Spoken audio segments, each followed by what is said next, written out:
Time now for sports on 104.7 The Cave. Here's Ned Reynolds. Mike, the intern, Ned Reynolds, fighting our hangovers this morning. It's Friday. We had our Chiefs happy hour last night at the Blue Room, and we'll get into that probably next hour. But before we get into that, there is a much more pressing matter that we must discuss, and that is the British Open. Indeed we do.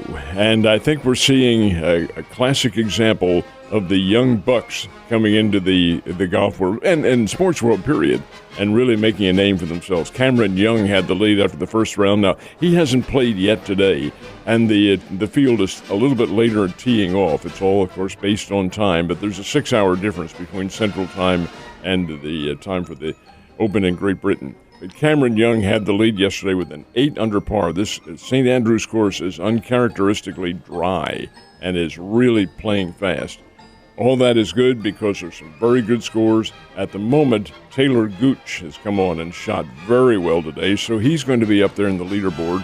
What about Tiger Woods? Well, he was 6 over par yesterday. That's a 78. Started off today with a birdie and bogeyed the next hole. So he's back to 6 over again. Tiger is just simply not in the groove. Of course, he is 46 years old, and he's compromised. Although in watching him walk the course yesterday, he's walking at a much better gait than he had been. But still, his game isn't sharp. And it's not sharp because he hasn't played. He's only been playing in the majors. You can go out and practice, which is fine. You have to practice every single day. But until you're in the heart of competition, it begins to catch up with you. And I think it has with him. He'll have to really, really play well today to make the cut. And it'll be interesting, but I guarantee you and I aren't going to be waking up at midnight tonight to watch any of it. That's when I'm going to bed. All right. So we also had an announcement in the Kingdom yesterday. A guy who blocked up front for us for a very long time, helped us win a Super Bowl, is officially hanging it up. And you can't blame him at all. You're making reference to Mitchell Schwartz, who is a really, really good player. 5 years with the Chiefs, 4 with the Cleveland Browns. They're the ones who originally got him out of California, University of California. Schwartz is a very bright guy. He's also a very large human being. He's 6'5", 320. And in his prime, he was one of the key figures on the Chiefs' offensive line. But developed back problems. He had back surgery. I noticed yesterday he said upon announcing his retirement that the second surgery finally has relieved some, not all, but some of the pain down his leg. That's a sciatic injury. And he is feeling better because of that. But, hey, it's time. He's 33 years old. Time to go. And he's a fine player. He's probably a future Chiefs Hall of Fame. I would definitely feel like he's going to be somewhere in one Arrowhead Drive in the future, especially for what he did to help us win a Super Bowl. It's funny. We were at the thing last night, and even Danon, got drafted in Major League Baseball. And you hear that so often, especially with pro football players. Mahomes could have played Major League. It's the Major League Baseball, when it comes to the draft, they'll pick up kids, for when they're in high school, whether they're in college, and they kind of sit on the draft, and then they decide if they want to play for them or not. Give me the short answer on how this all works. Well, it's interesting because you can play another pro sport. Russell Wilson's another one. Great example. New York Yankees. Yeah. He never could make a decision. He went and played in the Yankees farm system his first couple of years in pro football. Now, you run into these days, in this particular genre that we're talking about now, you run into a time differential because training camp is going to interfere with baseball. But you had Deion Sanders, who played both sports. It is possible, and these guys are multi-talented athletes. I love Danon because he frankly admits that he loved baseball. Loved it. Milwaukee Brewers farm system. He adored the game, would have played it, but he had the chance to make the big money first. And that is, in fact, where a lot of these guys, when they make their decision, that's the focal point. I can make it now. Do I have to wait around and wait? Now, if he did, and he's a good player, he's going to be making more over a period of time, but you're also taking a big chance. Yeah, you are, and who knows, especially the longer you go through it, the chances are you could get hurt on down the line. Never know. But in pro football, you get hurt your first year. Who knows? But we got the draft happening right now, or what? This is the Major League Baseball draft. It begins on Sunday. Now, it used to be that the Major League Baseball draft went for as long as those individuals, the teams wanted to draft. It went up to 60, 65 rounds. It was Mike Piazza, the Hall of Famer from the New York Mets. He was in the 61st round. So it's an unqualified science, so to speak. But your number one draft choices are going to be pretty good. We see the kid here, Jordan Walker for the Springfield Cardinals, who's a number one. There's also another number one who was with the we've had several number one draft choices down here. Mike McGreevy, who's pitching now, was a number one last year. Anyway, that's beside the point. The draft works this way now. It used to be all encompassed over one day. Now it is 3 days.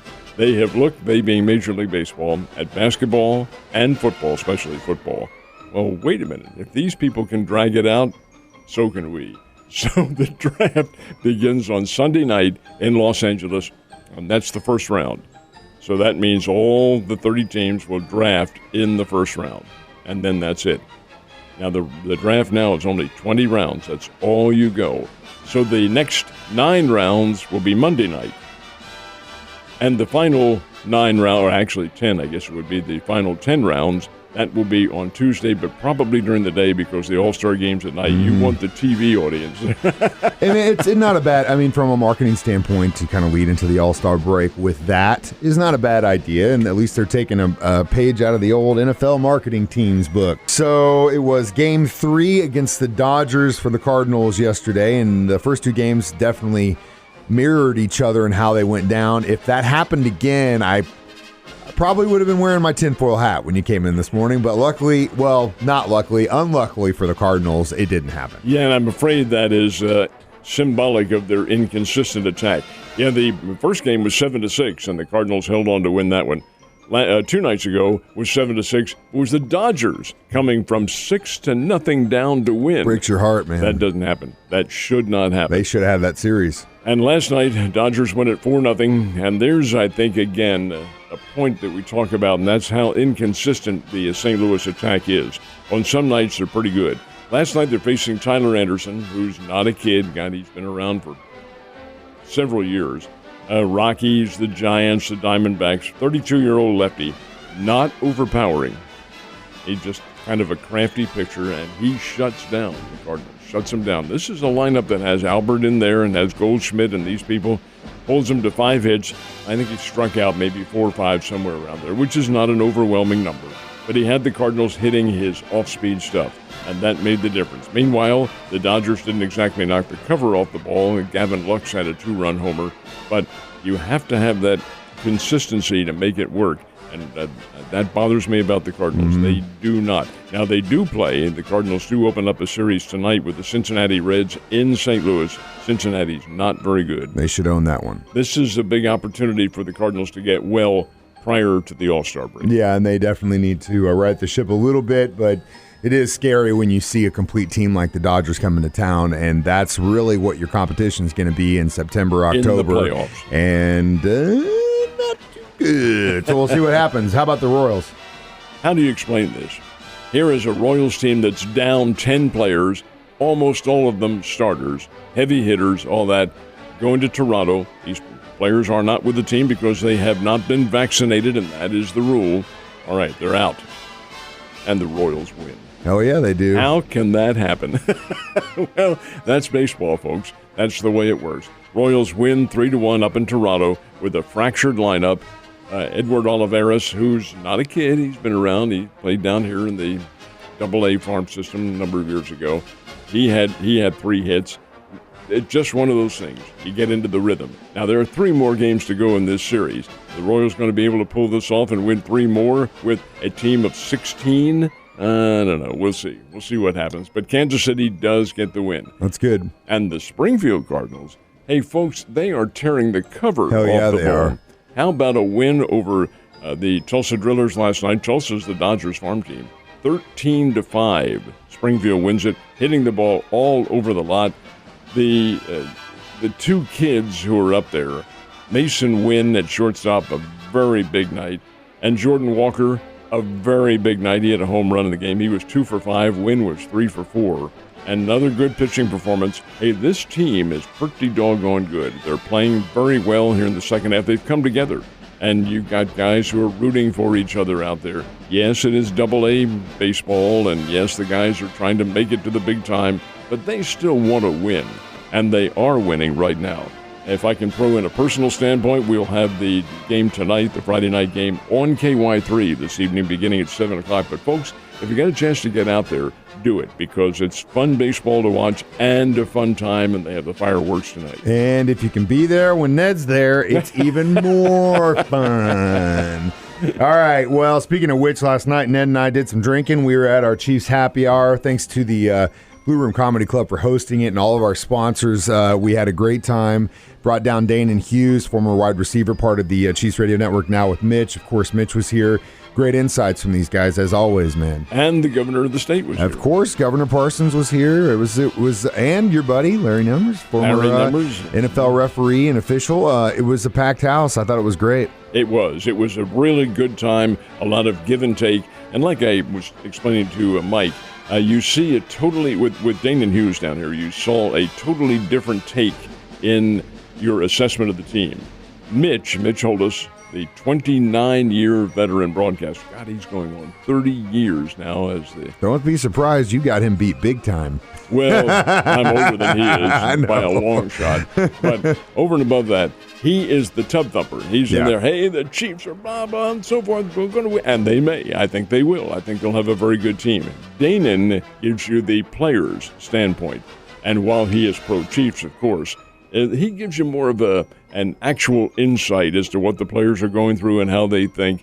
I really felt it a very interesting conversation. I think the audience found it that way, too. Had some good give and take from the audience as well. The one guy who you interviewed down there, Mike, said something to the effect that I need closure. I need from the AFC Championship game last year. Or earlier this year.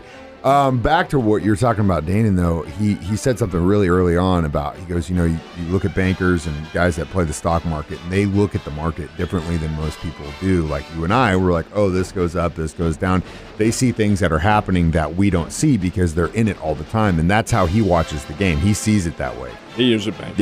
Yeah. So he's a very intelligent young man, but again, it was a great time. We'll definitely be doing it again next year, and we should have video of the whole thing up either later today or sometime, hopefully over the weekend. Tell you what I told Danon too before the whole event began. He is a banker, and I said, Danon, I look at the stock market because that's where a lot of my savings are, in the stock market. Not that they're all that great. What savings? It's a beautiful red, but it sure as hell ain't Chiefs red, and I want it green. And that's when he just walked away and started talking to someone else, because you're out of here, man. You can't help anybody. Ned, you have a great weekend, and I'll see you next week. Sure.